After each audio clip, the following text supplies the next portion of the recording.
Welcome students. अब देखिए मैं आप लोगों को बताऊंगा weight of an object on moon is 1/6 of its weight on अर्थ। ठीक है, इसको हम लोग एक्सप्लेन करेंगे, अभी देखेंगे कि ये क्या है। तो देखिए सबसे पहले हेडिंग को समझिए कि हेडिंग क्या कह रहा है। हेडिंग ये कह रहा है कि अर्थ पर कोई भी ऑब्जेक्ट है उसका वेट मान लीजिए कि 600 न्यूटन है। न्यूटन क्या है? वेट की यूनिट। ठीक है, तो 600 न्यूटन अर्थ पर ऑब्जेक्ट का वेट है। उसको यदि हम लोग मून पे ले जाएंगे तो उस ऑब्जेक्ट का वेट हो जाएगा 1/6। कहने का मतलब 1/6 into 600 that is equal to 100 newton. बात समझ में आ रही है? 6 गुना कम हो जाएगा। तो ये जो वेट कम हो जा रहा है इसको अभी हम लोग प्रूव करके बताएंगे कि वाकई में कम हो जा रहा है। ठीक है, कैसे कम हो रहा है देखिए। सबसे पहले मैं ये फिगर समझाऊं। यहाँ पर ये मून है। ठीक है, ये मून है जिसका मास है कैपिटल एम और इसका रेडियस है स्मॉल आर। और वहाँ पर एक ऑब्जेक्ट हमने ले लिया 600 न्यूटन का जिसका मास है स्मॉल एम, ऑब्जेक्ट है ये। ठीक है, तो न्यूटन्स लॉज ऑफ ग्रेविटेशन से हम लोग क्या जानते हैं कि force equal to G m1 m2 upon R square. ठीक है ना, यहाँ पर m क्या है? Mass of moon, small m mass of object, R है distance between the moon and object. ये बात समझ में आ रही है? तो न्यूटन्स लॉज ऑफ ग्रेविटेशन से ये फॉर्मूला लिख सकते हैं, F equal to G capital M small M upon R square. ठीक है, ये बात समझ में आ रही है? तो अब देखिए जो फोर्स है वही तो वेट है। ठीक है ना, जिस फोर्स से ये ऑब्जेक्ट अर्थ अपने तरफ खींच रही है, चाहे मून अपने तरफ खींच रही है, वही तो उसका ये वेट हो गया। तो वेट और फोर्स दोनों आपस में इक्वल होते हैं, इसलिए हम लोग फोर्स के बदले वेट लिख सकते हैं, वेट ऑन मून। ये बात समझ में आ रही है? यहाँ तक समझ में आ गया। तो अब देखिए एक बात और बता दूं कि हम लोग ये जानते हैं कि मास ऑफ अर्थ जो है वो 100 टाइम्स होता है मास ऑफ मून के। ठीक है, मतलब अर्थ अर्थ का अर्थ में 100 मून जो है वो समा सकता है, ये ऐसा समझो आप। सो 100 मून ले ले तो वो एक मास के बराबर, एक मास ऑफ अर्थ के बराबर होता है। ठीक है, और दूसरी बात ये है कि अर्थ का रेडियस जो है वो 4 टाइम्स होता है रेडियस ऑफ मून के। मतलब मून का जो भी रेडियस है उसका 4 गुना कर दे तो वो अर्थ का रेडियस निकल करके आ जाता है।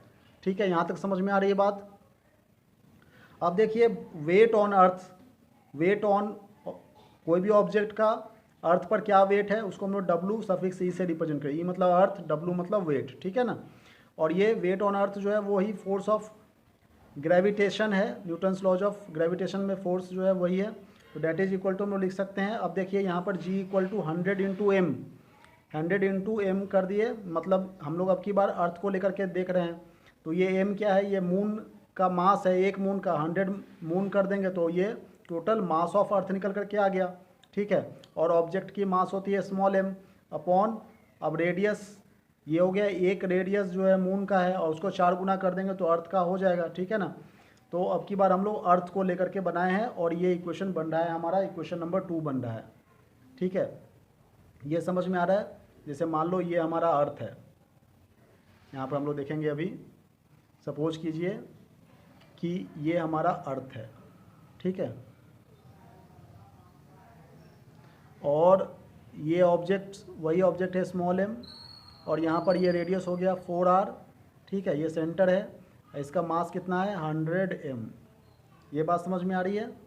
ये 100 m क्या है? ये मास ऑफ अर्थ है। ये 4r इसकी रेडियस हो गई, ये स्मॉल m जो है वो ये ऑब्जेक्ट की मास हो गई, और ये अर्थ है हमारा। ठीक है, ये फिगर नंबर 2 बना दिया हमने। तो इन दोनों के बीच का जो ग्रेविटेशनल फोर्स का फॉर्मूला है वो यही है, F equal to G m1 m2 upon R square. ठीक है, अब दोनों को हम लोग डिवाइड कर देंगे कि आंसर आ जाएगा। यही हमें करना था। तो देखो हम लोग लिखेंगे नेक्स्ट लाइन में डिवाइडिंग 1/2 वी गेट। यदि हम लोग 1 को 2 से डिवाइड कर दे तो हमें क्या मिल रहा है? ये देखिए इक्वेशन 1 जो है वो ऊपर लिखेंगे W on weight on earth, weight on moon. तो वेट ऑन अर्थ ये इक्वेशन 1 क्या है आप देख रहे हैं। ठीक है, इस इक्वेशन अपॉन ये इक्वेशन दोनों को डिवाइड कर देंगे। डिवाइड करके जो आएगा वही हमारा आंसर है। ठीक है, तो हम लोग लिख सकते हैं इस तरह से कि G m m upon R square ठीक है, डिवाइडेड बाय ये वाला जो है इसको भी नीचे लिख देंगे, capital G 100 m into small m upon 4r का स्क्वायर। अब ये क्रॉस मल्टीप्लाई होकर के ऊपर चला जाएगा, जो कैंसिल आउट हो रहा है उसे हम लोग कैंसिल कर देंगे। ठीक है, तो हमारा क्या निकल कर के आ रहा है, weight on moon upon weight on earth equal to